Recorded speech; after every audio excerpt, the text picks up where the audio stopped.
Halo, saya akan membahas mengenai ijazah palsu yang dituduhkan oleh Bambang Tri, laporan Bambang Tri.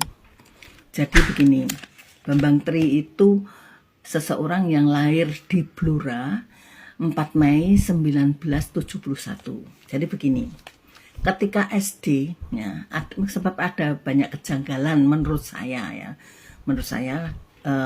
laporan-laporan itu dan bukti-bukti yang dibawanya.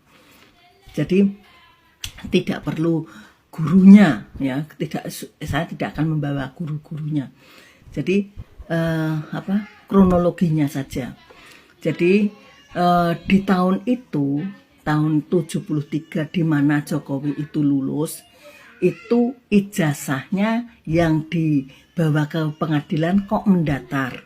Jadi begini ya, ijazah SD, SMP, SMA itu keluar itu dari percetakan atau dikeluarkan oleh Dinas Pendidikan seluruh Indonesia sama. Dikeluarkan oleh Dinas Pendidikan provinsi. Jadi belangko ijazah itu hanya keluar dari sana. Kemudian jumlah keluarnya ijazah itu sesuai dengan yang diajukan oleh sekolahan. Sekolahan yang sudah tercatat itu nomor induknya, nomor sekolahnya itu, NIK-nya itu, NIP apa itu sudah tercatat, dan ini jumlahnya berapa itu baik swasta maupun negeri semuanya sama. Bentuknya adalah tegak tidak mendatar. Nah, ijazah yang bentuknya mendatar itu yaitu ijazah ketika di perguruan tinggi.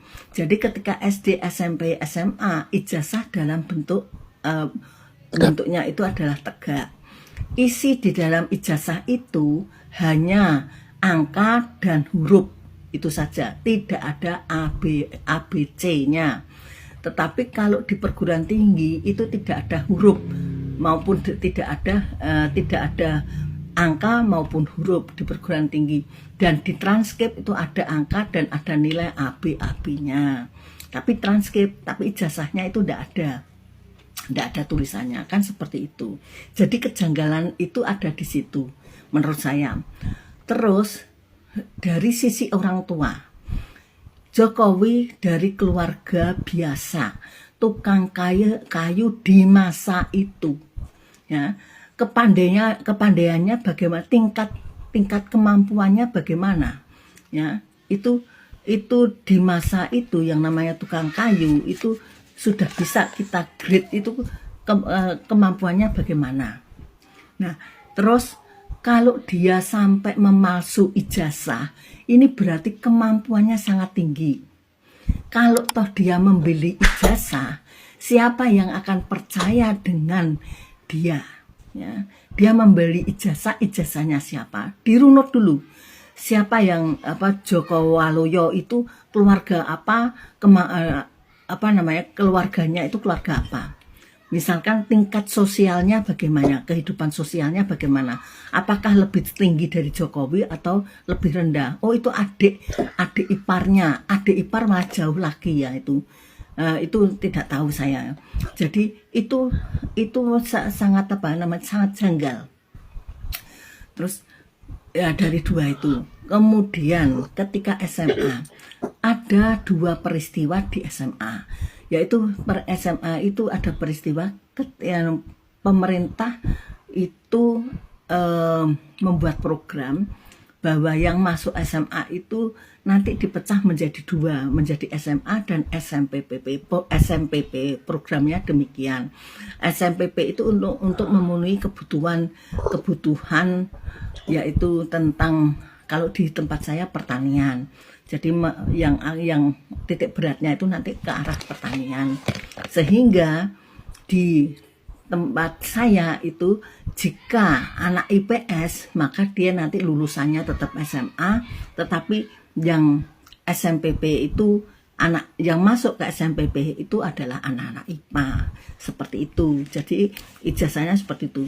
Nah, pada kenyataannya terakhir itu tidaklah seperti itu. Ternyata ketika lulus, anak-anak yang tadi dipecah itu menjadi sekolahan berikutnya. Katakanlah kalau Jokowi itu mendaftarnya di SMA Negeri 5, maka dia berada di sekolah SMA Negeri 6. Nah, kalau dikatakan bahwa SMA Negeri 6 ketika Jokowi lulus, itu SMA Negeri 6 itu baru berdiri. Memangnya seperti itu. Di atas kertas itu sudah ada, SMA Negeri 6 itu sudah ada, tetapi belum terpampang di papan. Karena muridnya sudah ada, yaitu murid-murid yang dari SMPP itu. Karena sepertinya SMPP tidak bisa berkelanjutan, sehingga dijadikanlah menjadi SMA berikutnya. Seperti itu. Terus dibuktikan lagi katanya itu ya, bahwa Jokowi masuk di perguruan tinggi itu, masuk di SMA itu pada tahun 76. Kok lulusnya tahun 80? Berarti kan di SMA 4 tahun, tidak mungkin. Nah, mungkin karena memang program pemerintah saat itu merubah dari masa pendidikan dengan catur bulan menjadi masa pendidikan menjadi semester. Sehingga anak-anak di tahun itu yang sudah sekolah itu, baik mulai dari SD maupun SMA, itu diubah dari SD menjadi dari catur bulan menjadi semester, ditambah setengah tahun di tempatnya dia sekolah itu. Jadi saat itu masih akan kelas 3 ya, belum lulus, melanjutkan setengah tahun lagi, 6 bulan lagi, terus lulusan dalam bentuk semester. Kemudian di perguruan tinggi ya, ketika dikatakan bahwa perguruan tinggi adalah di perguruan tinggi itu juga ada pemalsuan. Kalau misalkan pemalsuan, oke lah, harusnya perguruan tinggi ini sudah sudah mengeliminasi Jokowi. Karena apa? Untuk mendaftar ke perguruan tinggi kan harus membawa ijazah asli. Sebetulnya bukan hanya itu. Ketika masa-masa SD, SMP, SMA untuk mendaftar ke jenjang selanjutnya, itu yang dipakai untuk pendaftaran itu adalah ijazah asli. Tidak ada ijazah fotokopi seperti saat ini. Ya, kita mendaftar pakai ijazah fotokopian yang dilegalisir. Nanti kalau sudah diterima baru ditunjukkan ijazah aslinya. Tidak seperti itu. Semuanya harus dengan ijazah asli. Nah, ketika Jokowi masuk ke perguruan tinggi itu sudah tereliminasi kalau itu sudah palsu. Seperti itu ya. Nah, terus lagi kalau memangnya tidak percaya, semua di pendidikan ya, sekolahan itu punya yang namanya buku induk. Kalau tidak percaya, bukalah buku induk. Nah, di situ ada daftarnya, buku induk dan buku induk SD, SMP, SMA, buku induk kemahasiswaan di perguruan tinggi. Saya kira seperti itu. Jadi begitulah. Luar biasa. Mungkin kalimat itu yang sangat tepat untuk disampaikan buat Ibu Retno ini. Memang beberapa tahun terakhir ini Jokowi sering digoyang dengan isu ijazah palsu. Dengan orang yang mempersoalkan ini termasuk salah satunya adalah Gus Nur dan juga Bambang Tri. Mereka terus menggoyang isu ijazah palsu ini.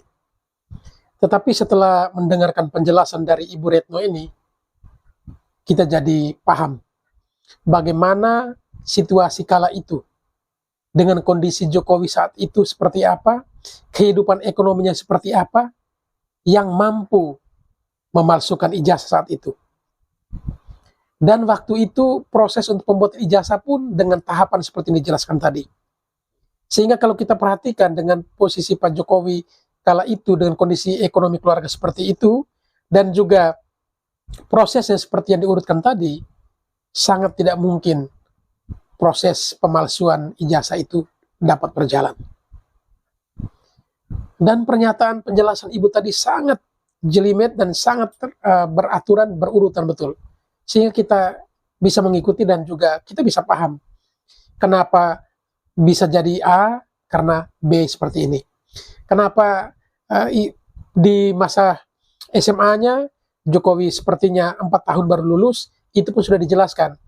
Di mana proses waktu itu dari catur bulan ke semester, sehingga rata-rata anak-anak kelas 3 yang mau tamat itu harus ditambah 6 bulan lagi. Sehingga ketika tamat, jelas pasti hitungan tahunnya menjadi 4 tahun. Ini luar biasa. Dan ini memang banyak orang belum paham terkait hal ini, dan masih menjadi tanda tanya sampai saat ini. Tetapi puji Tuhan, Ibu Retno mampu menjelaskan dengan baik, dan besar harapan kiranya bangsa Indonesia, rakyat Indonesia secara keseluruhannya bisa menonton video ini dan bisa menyimak dengan baik sehingga bisa paham atau tidak gagal paham seperti tuduhan yang dilontarkan oleh para pihak-pihak tertentu yang punya kepentingan, ya, yang dengan dalil bahwa tidak malu memiliki presiden yang memiliki ijazah palsu. Bukan itu sebenarnya atau sesungguhnya, tetapi ada cita-cita atau impian lain dari hal ini adalah proses untuk menggulingkan Presiden Jokowi, atau Jokowi harus dimakzulkan hanya atas dasar pemalsuan ijazah.